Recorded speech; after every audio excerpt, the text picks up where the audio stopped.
Yes, a 1990s index catalogue. I'd often flick through these pages, spying all the treasures, just like a peasant staring through the windows of the king's castle, in wonder or sometimes even disbelief. Many products would of course receive a circle, maybe a tick, to show both my respect and desire for the said item. But other products never received a circle directly. Instead, I'd look upon them with a sense of incredulous intrigue. The Sistema TV Boy 2 was one of those products. I'm not even sure if you pronounce it System A or Systema or Sistema, to be honest, but Sistema makes the most sense. But I have seen it written with a capital A at the end, so who knows. Anyway, what the hell is this? There's me splashing out 30 odd quid for the latest Master System game like an absolute sucker, when for the same price I could grab this thing, with 126 built-in games. But my instincts served me well. Either this thing was lying, or those games were utter dog turd. Time went on, and I forgot about the TV Boy 2, until I saw it again for a third of its original retail price on eBay, and decided to buy the bastard, just to see what was going on with it. Look at that packaging, it's wondrous. Boasting that same claim of 126 games on the front, along with some screenshots which don't look that bad, although they do look a little familiar. The rear of the box lists games for our perusal, and although most of these games seem new, albeit somewhat familiar sounding, there is the odd recognisable name among them. The front of the box has a flap, which can be lifted to unveil the glorious prize. I mean, if nothing else, this packaging was done right. I would have snapped this up had I seen one in the wild. Inside is a lead. It's a coaxial lead and it's quite long. There's also an instruction book. It tells us the TV Boy offers 126 exciting retro games in full colour graphics with multi-directional control and action button. The games vary in difficulty and offer anything from a battle with space invaders to a round of golf. Individual game instructions are not provided. However, the games are quite easy to understand and play with practice. Please note, Game 91 is a factory test game and will not operate correctly on a home TV. Well, you can be sure that's the first game I'll be loading up then. Let's have a look at some games and their descriptions, see if you can work out what their real names are supposed to be. So, Pacmania, avoid the ravenous ghost and devour the maximum dots. I think it's clear what that is. The birds, when they attack, kill them. Pinball, apparently that needs no description. Also, it's a bit strange that some of these are randomly in bold whilst others aren't. I have no idea why that is. The gardener, fill up the mole's warren before they eat your vegetables. You can see that whoever wrote this got bored as they went along. Lost ships, space journey. Fly in the sky, avoid the wind turbines. The Flying Man, catch the bandits. That's enough of that. The unit itself is a chubby oval plastic thing. It's got one fire button, a wobbly D-pad, select, start and reset switches. On the top we've got a coaxial out, power switch and 6V DC in. Handily, it can also run off batteries, so let's pop some industrial standard JCB cells into the rear. The power light turns on, so all is well. Initially, I'm going to run this thing through a modern LCD TV just to get an idea of the picture quality. As it's running through RF, I'll need to tune the TV in, which, Blue Peter style, I have already done. Now actually, the picture is pretty clear and well defined. I'm impressed, especially for RF modulation. You get the odd interference pattern if you move the cord about, but that's to be expected. What I'm less impressed with is that music. Good God, it sounds like a Master System in horrific pain. So, Game 91, and it's actually Defender. If you look at the original TV Boy, this is actually listed on the box and manual. I'm not sure if the reason they decided to call it a test game was because it does seem to ball up occasionally, or whether they genuinely used it for testing. I suspect the former. Sometimes it will play fine for a good few minutes, other times you'll get reset back to the start. You can also cycle through something using the select button, which changes the background colours. It's interesting. Looks like a case of poor implementation or a dodgy hack. I'm not sure. Alright, let's pair this thing with a more suitable visual output. Now, aside from the music, the menu system is arse. You have to manually scroll through each digit to get the game you want.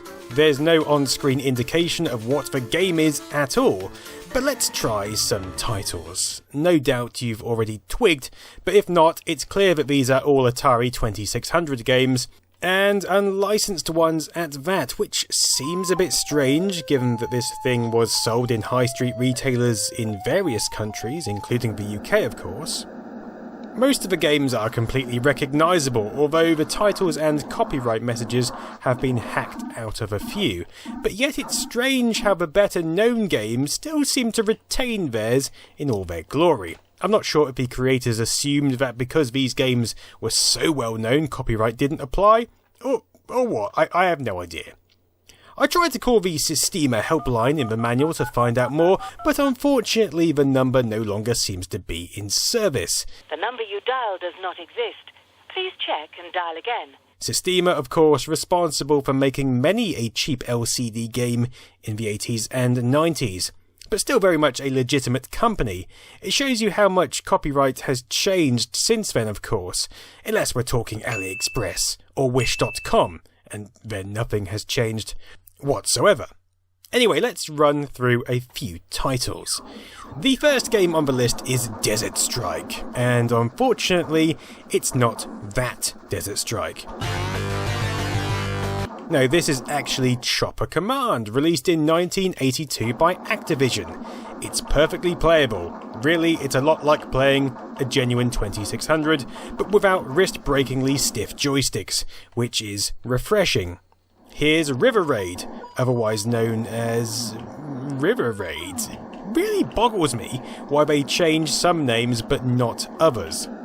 Pac-Man is now Pacmania, because that's gonna fool them, isn't it? Use the name of a Pac-Man sequel, Atari will be so confused, they won't know what's hit them.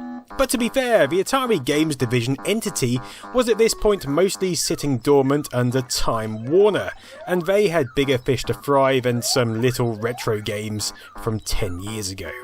No one else was interested in these ancient games back then. Retro gaming wasn't really a significant market. People were instead consumed by future possibilities, by the Mega Drive, the Super Nintendo, and whatever super consoles lay in wait. Given there are 126 games on here, you're bound to find some you enjoy. I mean, the Atari 2600 games library, I should really be calling it the Atari VCS, shouldn't I, because that was its original name. But anyway, it had some absolute corkers. It also had some absolute stinkers. But for 30 quid, this was actually a pretty good deal in the early 90s. It would have made a great entertainment device for younger members of the household. That long coaxial lead is also a nice touch. It means that you can play it comfortably on a sofa, or even sitting on your bed with your 14-inch portable TV stuck on the other side of your bedroom. Pressing the reset button will take you back to the built-in menu, start will start a new instance of the game you're currently playing, and select will sometimes pause what you're doing, sometimes it won't. The controls are responsive, overall it's pretty decent.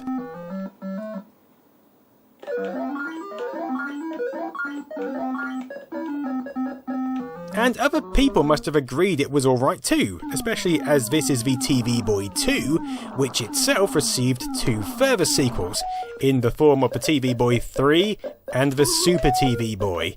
Yes, we've got our own little lineage of 1990s knockoff Atari consoles here. The original TV Boy came out in 1992 and actually allowed simultaneous 2-player gaming via 2 standard 9-pin joystick ports. It's almost like an actual VCS, just without the ability to insert cartridges. 126 seems a good amount, but let's not forget that the VCS has a library of over 500 titles. This variant, the TV Boy 2, appeared in 1993, lacking the actual ability for 2 simultaneous players, but wielding a simplified board design to save costs. We'll take a look at that in a second.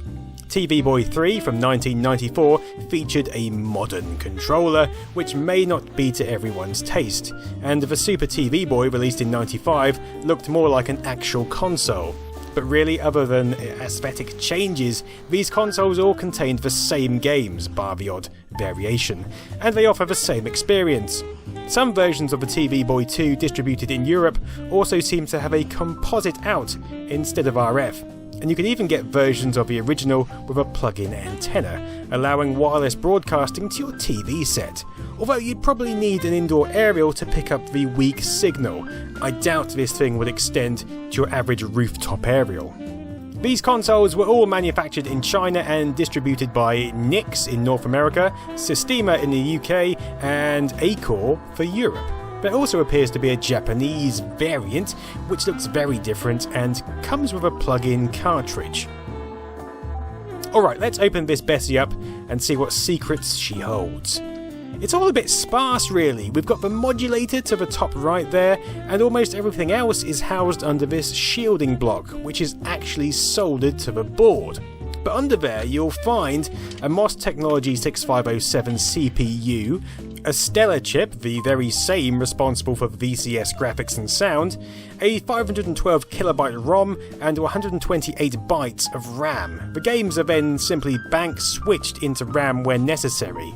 When you press the reset button, the memory is reset, the menu is loaded again from ROM, and we start all over.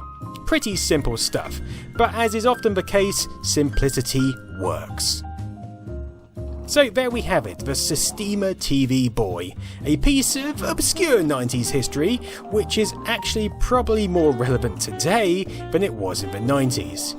It's strange how these things work out. If you fancy grabbing one yourself, check out eBay or Gumtree or something. There's usually loads of these little mites on there for about a tenner each. Anyway, thanks for watching. Click some more things here if you want, or give the video a thumbs up or a thumbs down. Anyway, have a great evening.